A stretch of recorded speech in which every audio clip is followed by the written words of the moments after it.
Right now on the National Weather Desk, severe storms, hail and high winds caused damage across South Carolina, while heavy rain flooded parts of Texas, and Florida prepares for a soaking. Upwards of 10 inches of rain is possible. Back-to-back shark attacks just 90 minutes and 4 miles apart. They're looking for prey along the beaches. Can you smell when rain is on the way? When the raindrops kind of hit the ground, they release that up into the atmosphere. And just weeks before the new Twister movie hits theaters, we'll speak with an actress from the first tornado film. Did you have any idea as this was happening how big this was going to become?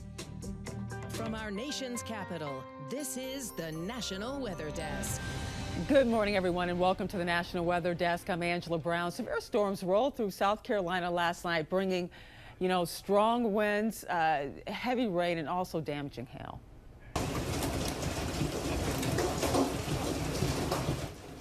And this is just one example of what it looked and sounded like. The hailstones that fell were as big as golf balls right here in some cases. That's certainly big enough to cause some damage. The winds brought down many trees. Some fell on homes, others blocked roads. Many people lost their power. But as of this morning, just a few thousand remain in the dark.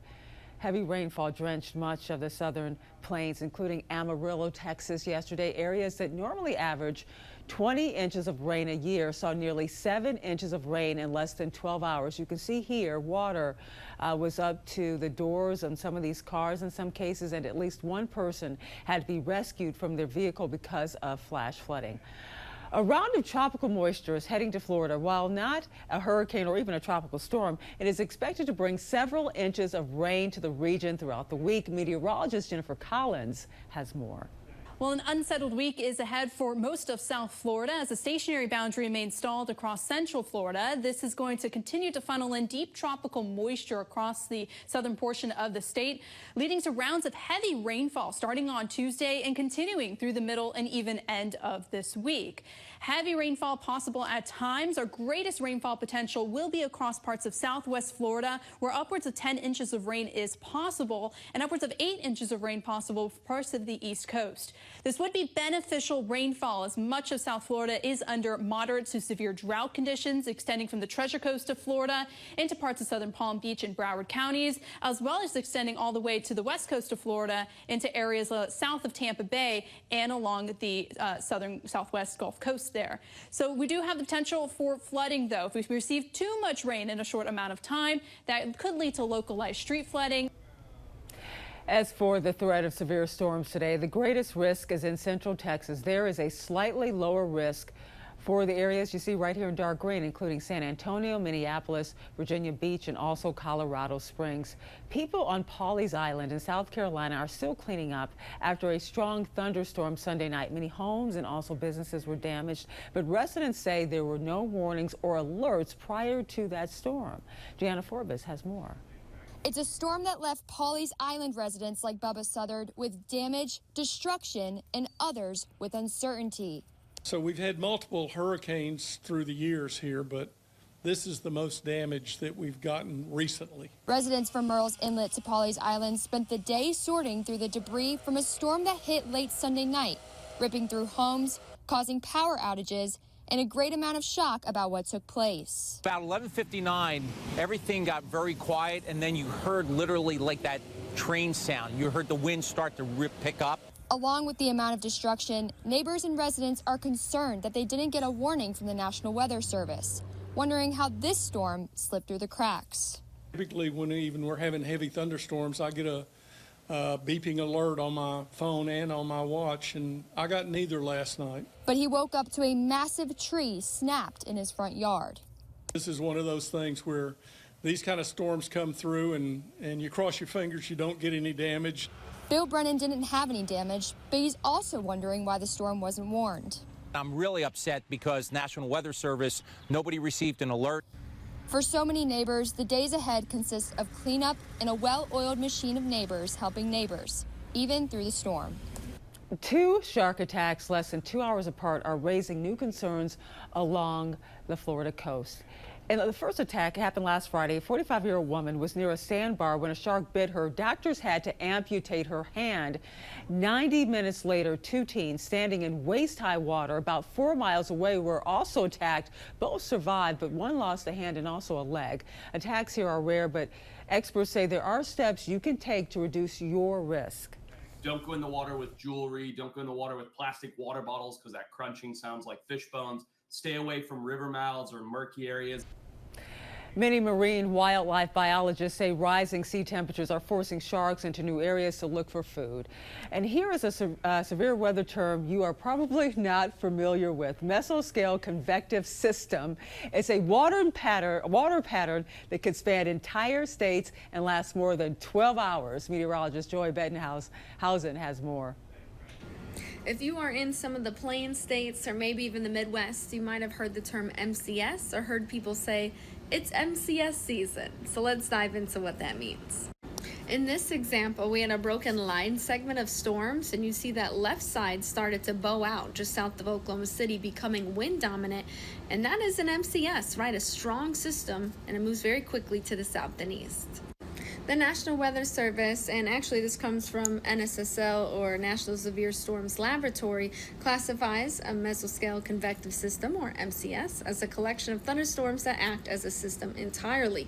It can spread across an entire state, or it can travel through multiple states, and it can last more than 12 hours. You can see they can form as a broken line, like what we showed you in the previous example, or become a solid line, and they also can become an MCC, mesoscale convective complex, or mesoscale convective vortex. So we're just going to focus on MCS here. MCSs usually pass through late spring, early summer, so end of May, early June is likely when we see them, and especially here in Oklahoma. Thankfully, the heat of the summer helps limit some of this activity, at least for a few months, and then we see this resurge back at the end of summer into early fall. They can cause extensive wind damage, sometimes worse than tornadoes.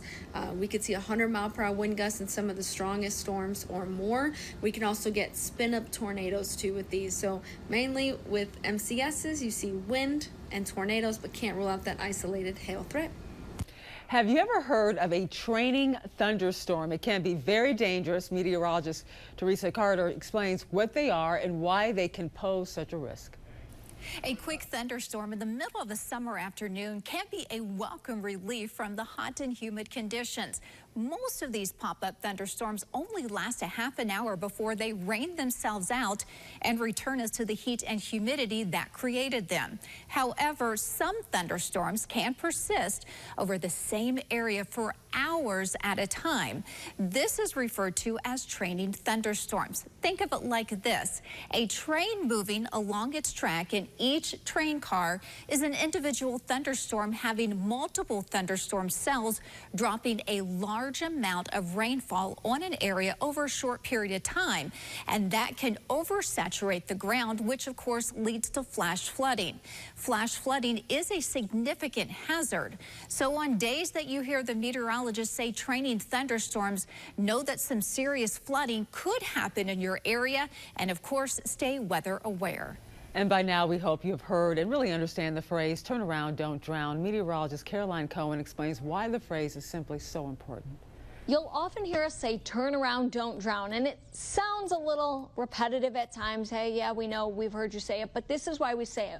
When we get so heavily inundated with rain and these heavy, quick downpours, the water has nowhere to go. It quickly gets on top of a layer of saturated ground and soil, and it eventually pours over, leading to flooding. To put things into perspective, just 6 inches of fast-moving water can carry an adult, knock them downstream, and carry them away. As far as, well, maybe you're in a car, why we say don't drive through flooded roadways, because you can't always see the bottom, you don't know what's there. 12 inches of fast-moving water can carry away a small car, and it only takes about 18 to 24 inches of fast-moving water, and that's likely going to pull away SUVs, vans, and trucks if it gets to that point. So it's imperative that you just don't drive through. Make sure you know what you're doing and where you're going.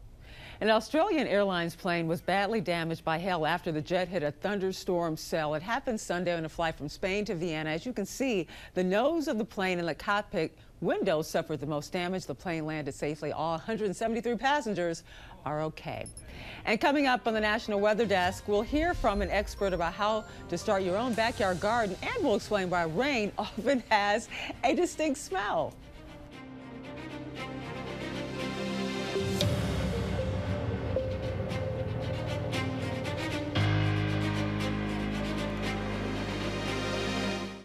You are watching the National Weather Desk. Summertime is garden time, but if you're new to backyard gardening, it can seem like a tough task. As meteorologist Ryan Munn shows us, there's just a few things you need to know to get started in a perfect at-home garden. We've got, thousands upon thousands of plants here. The first step in starting a garden is finding the right spot in your yard. If you have never done anything before and you're starting completely from scratch, making sure that you've dug up any grass or any weeds, kind of any of the nasty stuff that you don't want to happen, coming through in your garden. Once you have cleared out a spot, it's time to fill it up and build the base. Adding in some garden mix, which is a loam and compost blend, or just adding in a garden soil, which is generally got a little more heft to it than plain topsoil or loam. Adding in something like that to fill up this space is going to be a good start. Also remember, your garden needs sunlight. 6 or more hours is generally considered full sun, which is what vegetables, most herbs, and that stuff is really looking for. But finding what we like to say the right plant for the right place is going to be key. So looking to see what you have for sun and what you have available, and then finding the plant that's going to fit that place is going to be the key to success. And remember to water your garden on a regular basis. Watering is, first of all, weather dependent. You really need to make sure you're keeping an eye out on the weather and you're not kind of wasting your time watering when it's going to be pouring rain for the next 4 days. Morning or evening is the best time to water your garden, as it will just evaporate during the heat of the day. So grab your gloves and tools and happy planting. And this right here is what's called a self-cloud. They can be a sign of some ominous weather to come. Meteorologist Barry Brandt explains. Well, we've had lines of thunderstorms moving through the Mid-South frequently over the last few weeks. And one thing that denotes a wind-producing line of thunderstorms coming this way is something called an Arcus cloud, or a shelf cloud. It almost looks like the cloud, a wall cloud that produces a tornado, but these shelf clouds are generally much longer. And here are some examples from the central part of Arkansas over the last few days. Look at that long line of wind that's coming out of the bottom, and then that wind bounces off the ground, it comes back up, and the warm, moist air condenses in a line in advance of it. So when you see something that looks like that, those shelf clouds, get ready for wind. Sometimes damaging wind that can be produced along the leading edge of a wind-producing thunderstorm complex. Well, we know clouds can be a clue that rain is on the way, but what about smells? Many people say they can smell when rain is on the way. And they may be right. Meteorologist Anthony Mastrangelo explains. We'll talk about 3 different types of why you may be smelling things during rain. Soil-dwelling bacteria, they secrete geosmin when producing spores. So when the raindrops kind of hit the ground, they release that up into the atmosphere. It releases an earthy-smelling chemical into the air. Also, plants as well as vehicles on roadways, things like that, they release or secrete oils during dry periods. The rain causes those compounds to be lodged into the atmosphere as well, and that's called petrichor. So those 2 things are kind of while it's raining, or when we get kind of spotty showers, you get the big drops, those are released up into the atmosphere. You see the same thing with asphalt, with the oils that come with cars and things like that. The good news is it's not harmful to people. What is harmful is lightning. And believe it or not, before a thunderstorm, lightning can actually split some oxygen in our atmosphere that's just kind of lying around. Those atoms separate, but they can combine with more oxygen to make an O3, and that's also known as ozone. And that's a very distinct smell, but you do need lightning to be present, and it does kind of hint to the potential for some heavy rain. Tides will be extra low in the coming days for portions of the Pacific Northwest. Theron Zahn explains why and gives us tips if you are going to get in the water during low tides. We are experiencing the lowest tides of the year in the Northwest. This view from Whidbey Island, Washington, showing those tides way out. A great chance for beachcombers to explore things they wouldn't typically be able to see. But there is some etiquette when you're exploring the tide pools. A couple things you need to know. Wash your hands before and after. Also, don't remove the sea creatures. That's where they live, and typically they stay under the water most of the year. So they're as surprised to see you as you are them. Keep your pets at home. They could be injured or possibly do damage to the wildlife. And also pick up your trash and don't leave anything behind while you're enjoying the tide pools. You know, it's been 28 years since the movie Twister came out. In just a few weeks, the sequel, Twisters, will be released. Emily Gracie sat down with one of the stars of the original movie to get a behind-the-scenes look at what it was like filming this blockbuster movie that gives us a glimpse into the life of storm chasing. As soon as I was cast, I hightailed it over to the Santa Monica Public Library. I was riding my bike up there all the time, took out tons of books, and I became, that's what I do. You know, with a role, I just get into it as much as I can on all fronts, you know, spiritually, mentally, intellectually, physically. And yeah, I took out tons of books. I started reading. I became a student meteorologist to be. And then you're in Wakita shooting, middle of nowhere. Can you tell me what it was like to be in that town? Like, there was nothing there, right? Well, we landed in Ponca City. We weren't staying in Wakita. So we had it felt like an hour, about exactly an hour to the set every day. I remember, you know, they picked us up at 6. We had to be in makeup and hair at 7. I just remember being in shock.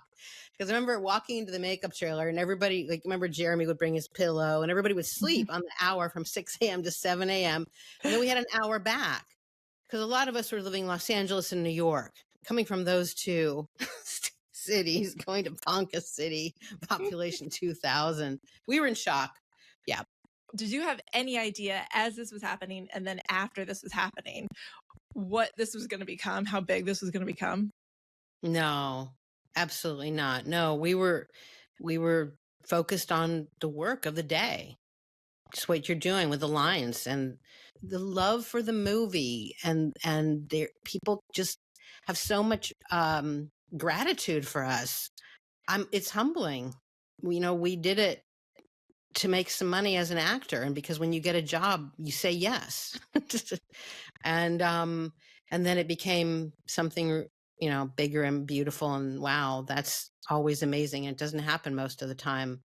It's just good energy. You guys are, the Twister fans, awesome energy. It just blows me away. Your guys' love and gratitude, positivity, and I'm just giving it back. I'm just a mirror for this whole phenomenon. So thank you. And to go in depth with Wendell about her experience on the set of Twister, and to hear about the upcoming sequel, check out this week's episode of our podcast, Off the Radar. Find it anywhere you listen to your podcasts. Now let's check to see the weather in cities across the country today. We start in St. Petersburg, Florida, where there will be heavy thunderstorms throughout the day with highs in the low 80s. And next we head over to Pittsfield in Massachusetts, Berkshire Mountains, where skies are cloudy. You can see it there. A stray shower or thunderstorm is possible with highs only in the upper 60s. As we head over to El Paso, Texas, where an excessive heat watch is in effect. There will be plenty of sunshine, but it's going to be hot, about maybe as high as 101 degrees. And we'll end it right here in Roseburg in southwestern Oregon, where it should be a beautiful day with plenty of sunshine and a high of 80 degrees. And time now for a short break, but first we soar over California's Weaver Lake.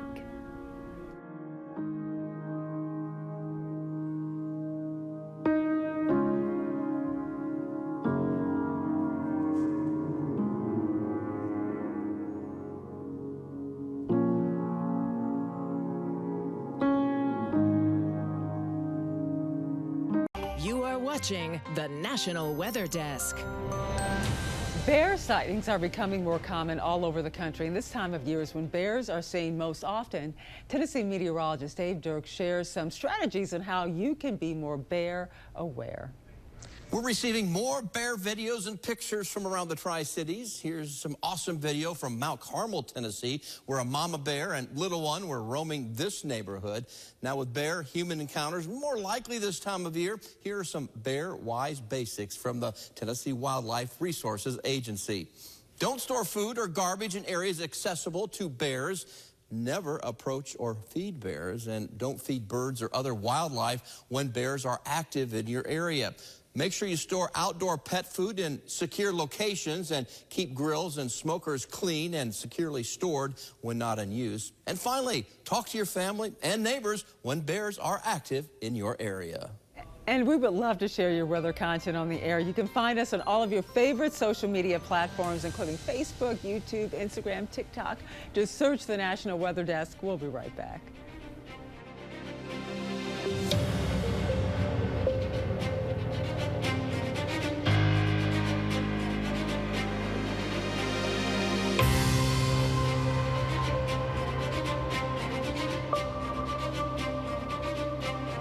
And thank you so much for joining us this morning. I'm Angela Brown. Make it a great Tuesday, and we'll see you right back here tomorrow.